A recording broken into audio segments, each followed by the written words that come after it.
Welcome to the Science for Sport podcast, where we dive into stories and insights that drive peak performance. Join us as we uncover the secrets behind the science of success. Here's your host, Richard Graves. Hello and welcome to the Science for Sport podcast with me, Richard Graves.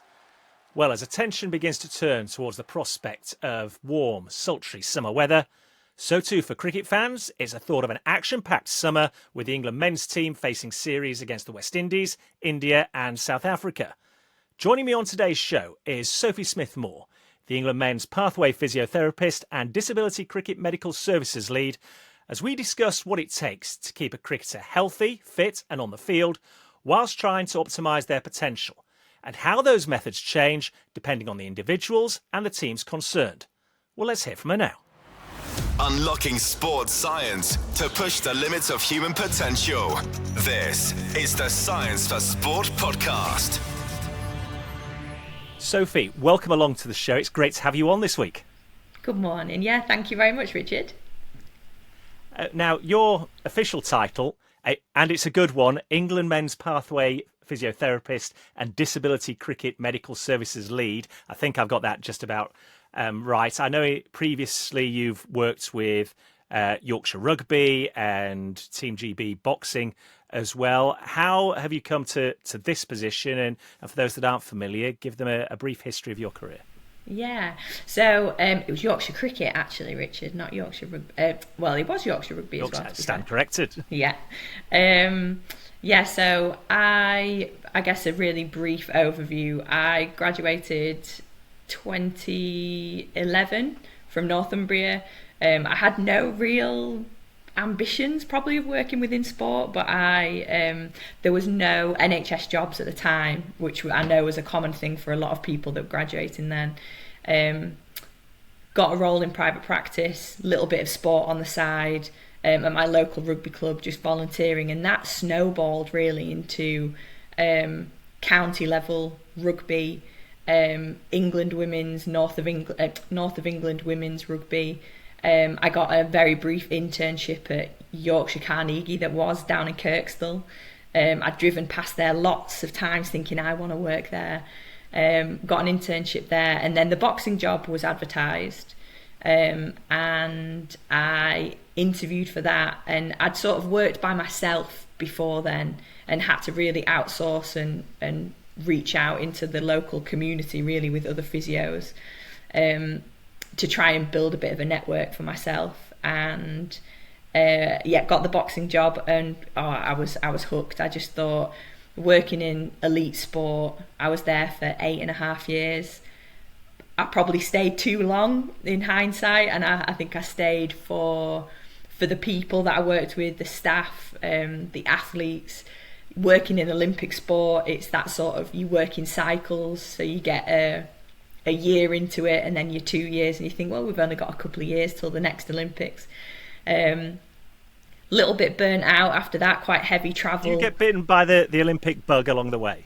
Oh, absolutely. You definitely do. I think because you just get so invested. You see these boxers that come through and they're at the start of their journey, 4 years on, and you see a small few. It's not a huge club, but when you see them medal at an Olympics, it's an unbelievable feeling.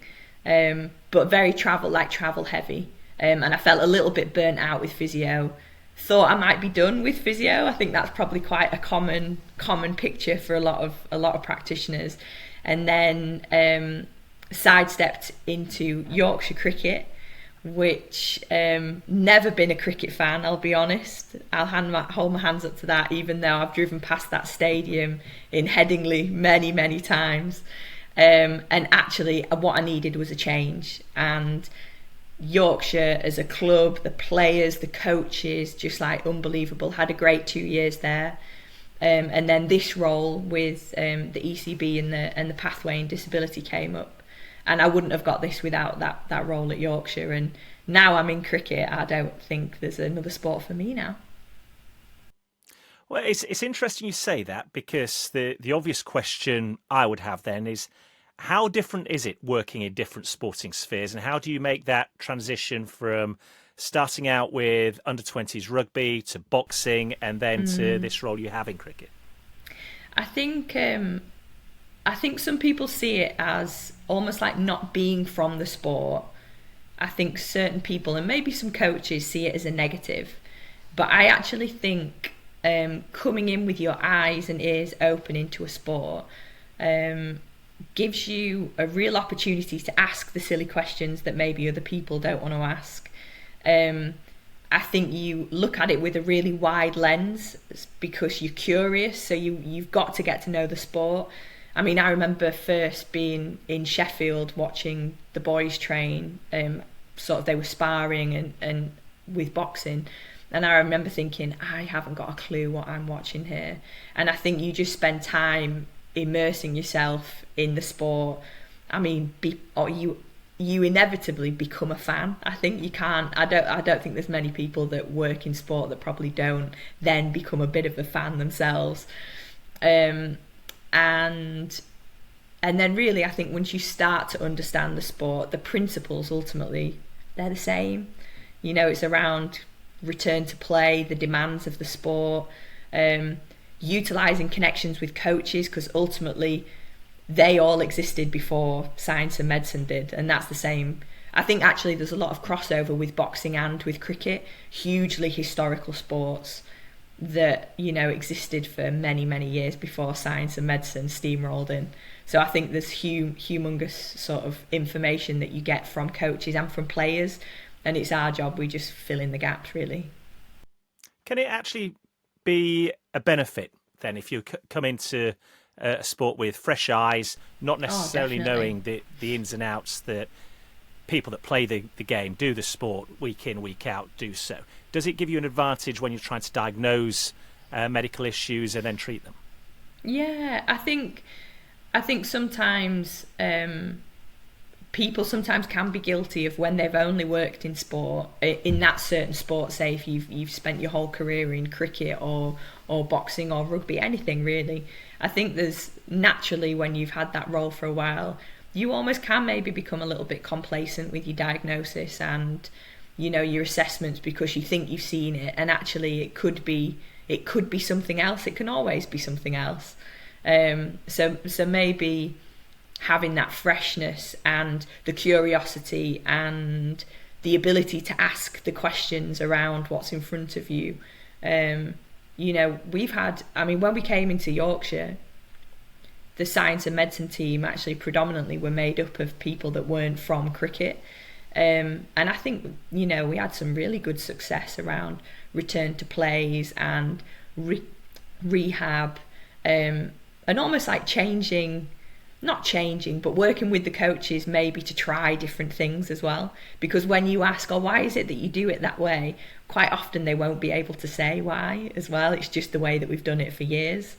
And it's not to say that that's wrong or bad, but I think, you know, having people sometimes from outside of the sport offers different perspective, but huge transferable skills as well from different sports and experiences within that as well.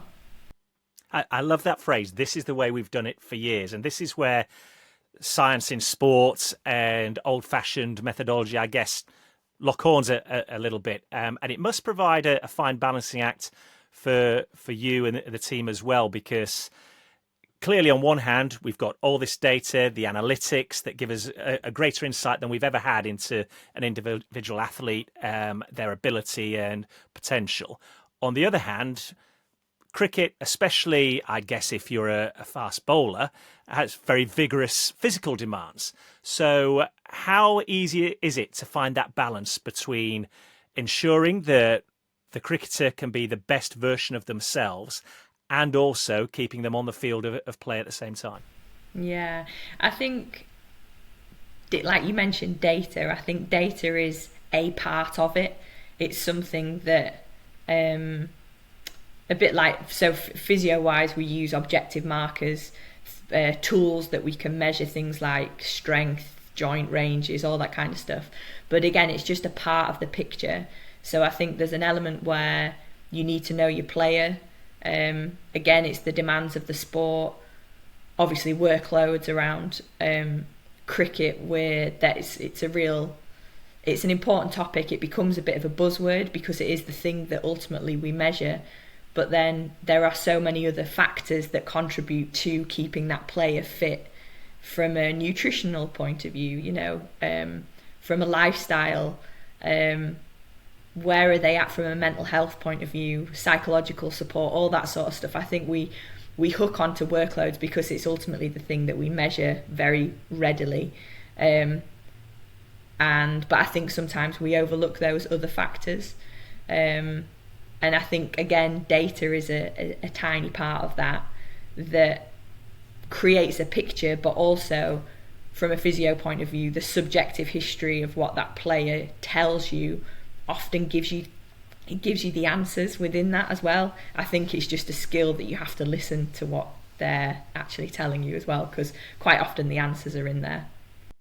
I don't mean this in a derogatory fashion as well, it's just an observation. Do bowlers pose greater questions for physios like yourself and the medical team than, say, batsmen, all-rounders to a lesser extent, just because of the high-impact nature of the skill they're trying to perform? I mean, how many times do we see fast bowlers having to be rested because of the schedule that's out there before them? Equally, recently there was the Champions Trophy. Mitchell Starc, I think it was, for Australia, pulled out a week before injured.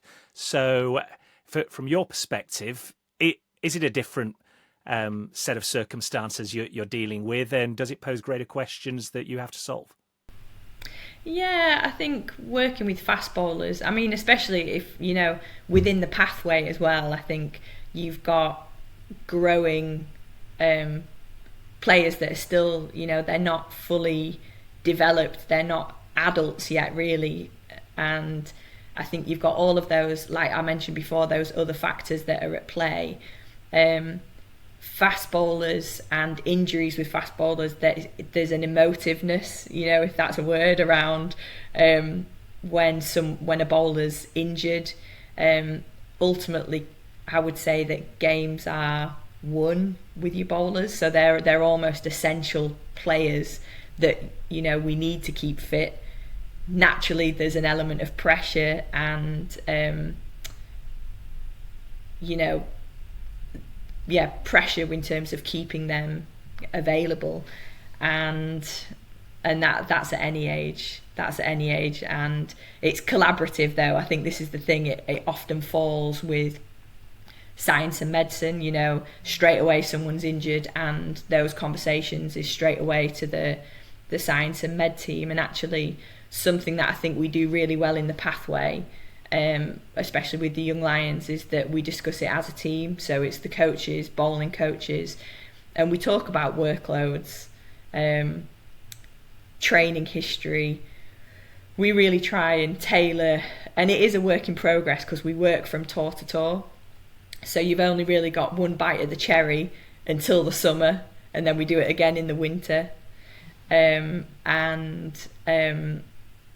The build up to tours are massive, and again, your fast bowlers are your hot potatoes that you're trying to manage and navigate school, family holidays. And this is the thing, they're children, adolescents. You can't say, I'm sorry boys, you're not allowed to go on holiday because we need you to get these overs in. I guess the key question is, do they always listen to you? Oh, in terms of that, like the preparation sort of, into tours, I think, do you know what I would say genuinely, because at this level, the players are desperate to be selected, they are passionate, they're enthusiastic, and they would probably chop their arm off to go on tour. So actually, them being able to be available and give themselves the best chance, you tend to find that actually they will do majority of things that we ask them to do. I think it's our job to try and help them problem solve. So some of the problems that we face, like I mentioned before, I think was around they've got school, they've got other commitments. They often play other sports as well, so they're often high achievers across multiple sports as well. And you've got typically we tour in the winter, and you've got that Christmas window where they'll be away visiting family. County grounds shut down as well, so actually they haven't got opportunity or spaces to bowl. And I think from a fast bowler point of view, we try and plot out in terms of what they, along with the counties as well, to try and plot out what we need from them, but then also to try and help find them places to bowl. And the coaches were great at that this year in terms of speaking to counties to see if they would open facilities for them. Okay, if we can't go there, how about, are there days that you could come here, or I'll meet you? And that was great, because I think, again, it's just giving them the best opportunity to stop them breaking down, because you need full intensity bowling off a full run up if possible. On grass is even better over the winter, which is nigh on impossible. To get them up to a level where the intensity matches, which it never will do, because it's very difficult to replicate that sort of match intensity outside of a match format. But you're giving them the best opportunity to get up to that level before we get out there, so that they can perform, because that's all we want. So it is tricky. On that note, I know you've recently come back from an under-19s men's England tour to South Africa. And in fact, it's how we first got in touch with each other, because I saw you write a LinkedIn post with your reflections, and you had 5 reflections on it, which, summing up, was number 1, trust your gut. If you think something's wrong as a physio, follow it up. Number 2, it isn't rocket science. Young players don't think the same way as adults. If you tell somebody at the age of 19 to do something, they're not going to take it on board in the same way as they would if perhaps, say, they were 35. Number 3, certain days it'll feel like everyone's falling to bits, and the next they might be okay. Whichever way it goes, don't read too much into it. It's not a reflection on you as a professional. Number 4, and I thought this was important, celebrate the small wins. If you have an athlete, a cricketer, come to you and say, can I have an ice bath off their own back? That's a small win. Make the most of it. And number 5, again, the most important for anybody in any walk of life, I think, understand that you've got to look after yourself. Occasionally, you will need to recharge your batteries. When you're reflecting on that tour and you write those notes, what's the most important thing, and what's the message you're trying to get across?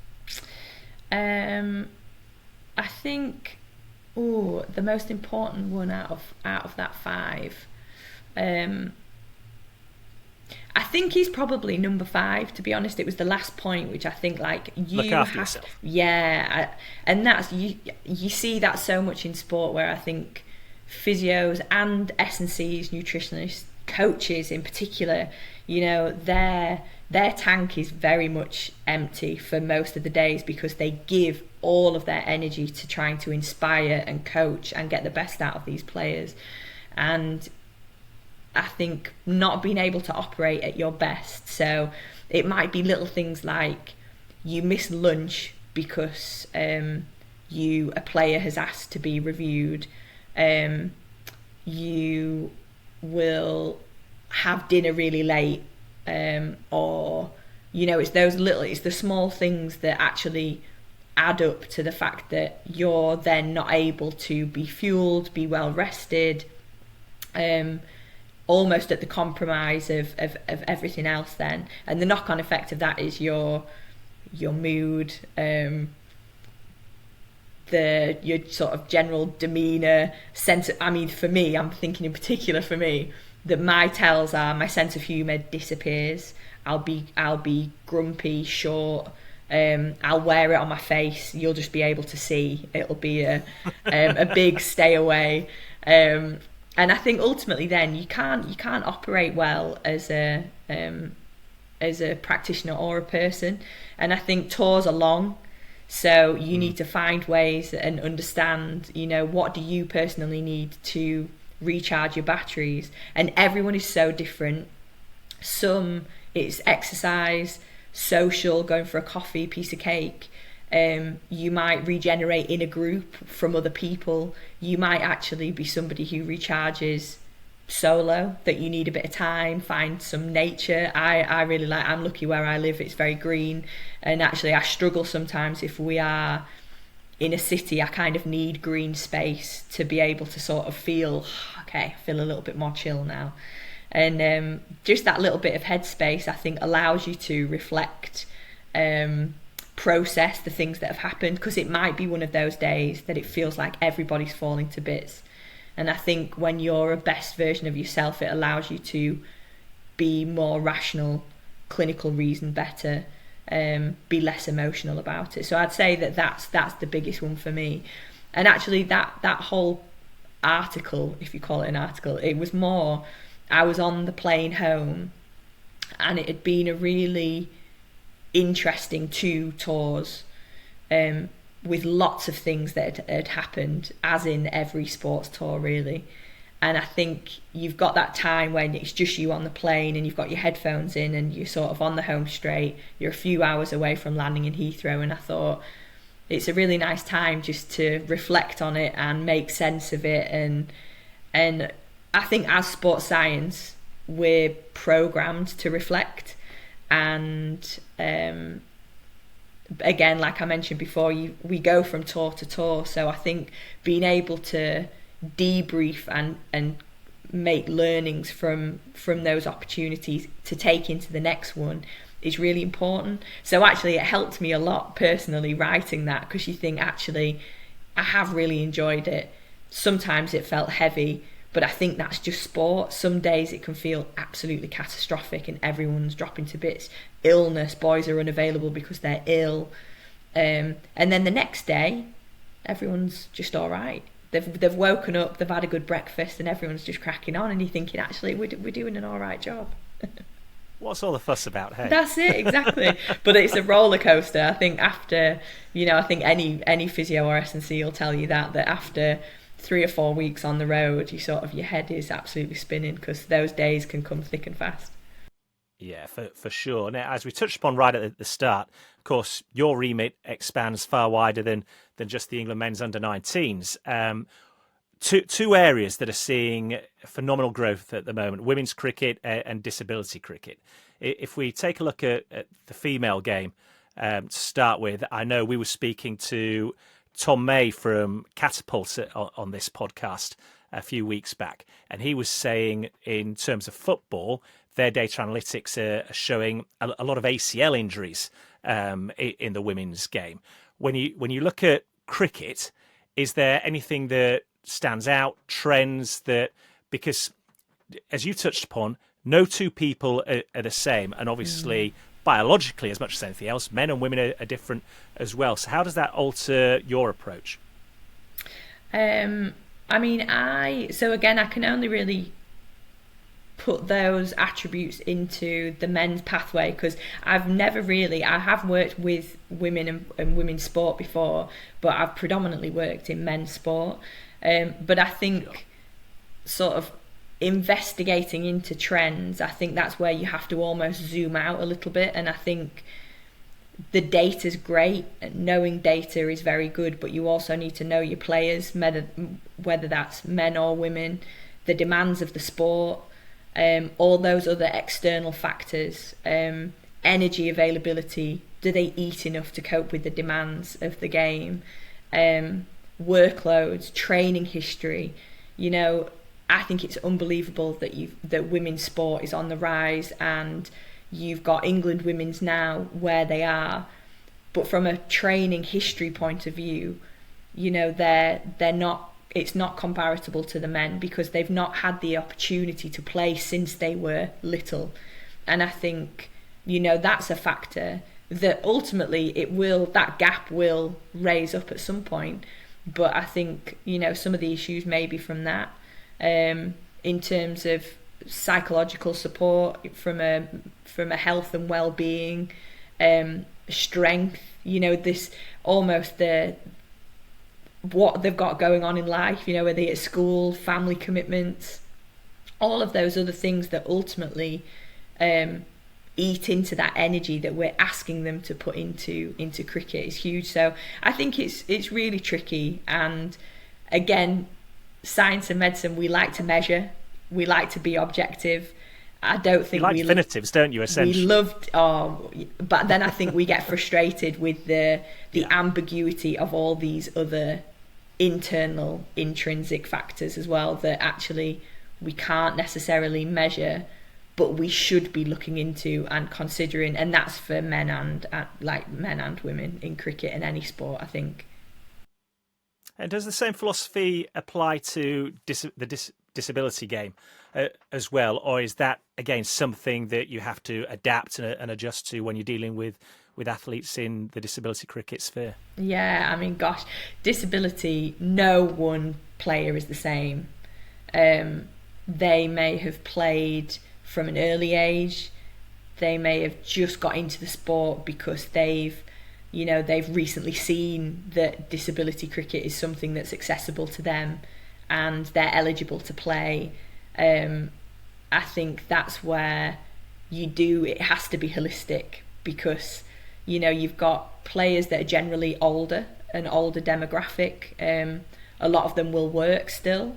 They've got children, families, other commitments outside of cricket, and actually from a career point of view, I think that's where it's different, is that cricket for disability players is not a career yet. It's something that they do and they play and they're passionate about, but actually in terms of that being a full-time career, it's not there yet. So I think it almost is heavily weighted the other way, because you've got to look at everything else around that person. And like I said, everyone's different. No one impairment is the same. You've got, visual impairment, deaf, physical disability, learning disability, and under those umbrellas you've just got so many other differential diagnoses to consider. So yeah, every player is very different in terms of what they can do, and again, training history. And we're really trying to raise the bar with that, I think, as well, and give them opportunities. So like they've got physios and S&C coaches in place now, which is humongous for the England squads. Well, on that note, I was going to say, how do you adjust to that? Because I know you've got a team that work under you, and I know from my own personal experience, I've been fortunate enough to host the Yorkshire Cricket Board Disability End of Season Awards dinner for the last 3 or 4 years, and the game itself, you get told about it, but you can see it is growing out of all proportion. I know they had their first game at Headingley at the back end of last year. That was a huge success. So as the game grows, the demands on you and your team are going to be greater still. It stands to reason. So how do you turn your attention to that and ensure that they get the best possible attention and treatment that they can? I think we're governed a lot by, obviously, the funding that we've got through the ECB, and I think at the minute we're probably at our maximum in terms of the support that we can provide, which actually on paper for me it doesn't feel enough, but I think we rely heavily then from the players on really good communication. But we have to utilise them going to their GP, we have to utilise the NHS, and I think that's where it just becomes tricky, and it's a bit of a stark reminder that we can't be there for them as it stands at the minute for that direct one-to-one support. So when they're in on camp or away on tour, we're responsible for them. We have that duty of care. The physios and the S&Cs that work with those squads are absolutely fantastic, because a lot of those also work within the county circuit as well. So they have full-time jobs just like the disability players do as well. But then they will be that point of call for them. They'll program for them in the gym. From a conditioning point of view, it'll be following up on rehab. But again, it's not a full-time in the same way that a county physio would be bang on that player. And I have got the privilege of being able to phone county physios, catch up with players readily. It's not there yet. But for me, that's the exciting thing, is that there's almost no ceiling. And as the game grows and the exposure, you know, the fact that they're talking about it on the ECB website now, that's a great step in the right direction. And you'll have a player maybe that gets down to that game at Headingley and sees disability cricket for the first time and thinks, you know what, I want to be able to play, and I see that that's an opportunity for me, and I want to be able to do that. So from a participation point of view, that's growing. And then, you know, the trajectory is very exciting. So I really hope that with time, funding naturally continues to increase, which means that we can add and build to the support that those players get. Because again, it's an exciting space, I think, for science and medicine, because we just don't know a lot around, you know, you mentioned around fast bowlers before. The demands of disability cricket are actually relatively unknown. So even just being able to, you know, let's get GPS on them for a tour, and let's see blind cricket, you know, the visual impairment squad.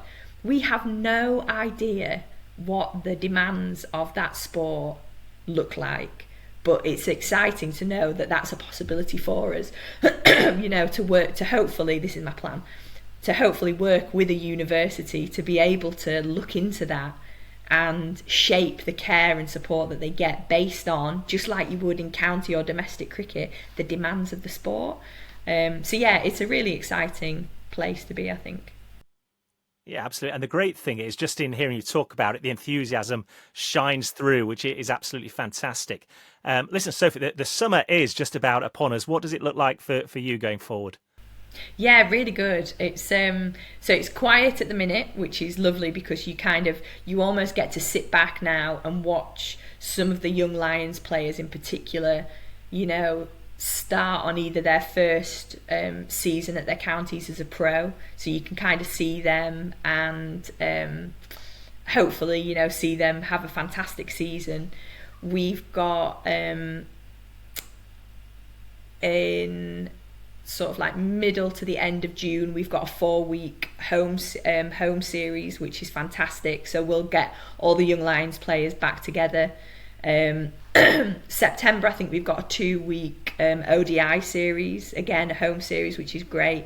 A really nice way of kind of showcasing pathway cricket on the road as well. You get round to some of the outgrounds, which is great. And then the winter starts again. It's you know, it's here before you know it. The boys will finish the season end of September. They'll get a very short break, and then it's hit the ground running, build up the workloads, build up the overs, and then off we go again. And I believe we're overseas in Antigua, I think, this winter for and you'll be there with renewed enthusiasm. Absolutely, with a full battery ready to go again. Well, it's been fantastic talking to you. I've loved this conversation, and we must do it again sometime as well, when perhaps we can analyse a little bit more what's new in disability cricket, how women's cricket's going forward as well. That would be fantastic. Yeah, absolutely. I'd love that. And for those that have enjoyed this conversation and want to follow you on social media and find out what the latest is, how can they do that? So you can find me on LinkedIn, which actually I'm learning to use way more. I think it's a fantastic resource for young practitioners, even for somebody like myself, where again I'm in this new space of disability cricket, and being able to reach out into other para sports as well is really exciting. So LinkedIn, you can find me on LinkedIn, and I believe my Twitter or X handle is Sophie Smith-Moore. Easy. You can find me. Send me any questions you want. That's superb. Thanks again for your time, and we wish you all the best in the summer to come. Yeah, thanks, Richard. Unlocking sports science to push the limits of human potential. This is the Science for Sport podcast. Many thanks to Sophie for joining us on this week's edition of the Science for Sport podcast and sharing her thoughts and insight. And if you want to find out more, you can do so by visiting our website, www.scienceforsport.com.